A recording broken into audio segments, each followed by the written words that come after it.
Isor Adam nos nam phu sa hong quy lang tong mom chang yau ya ye bini khe tong sum palong yau nain khe brima hobano bung snam ye rio tu marina hai sol se zebano gan the o la lai mong smile khamo po iso tha se gan the ye ri o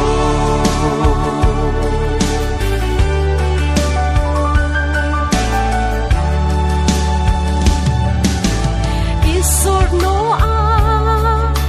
salai bro raule sole mono bar bai klai ri maya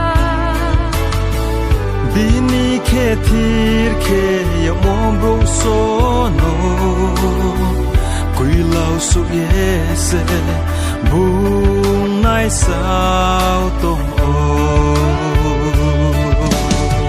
tu marina hai sol se zebano gan the o la lai mong smile khamo po iso tha se gan the ye ri o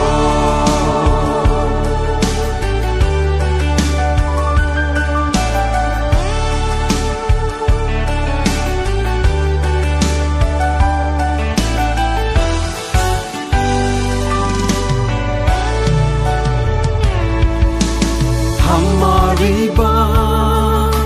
graha o isor Nini bro rau ham yau la lai mono Hamari wa tu khai phai gi Thuya hani ham yau lai mono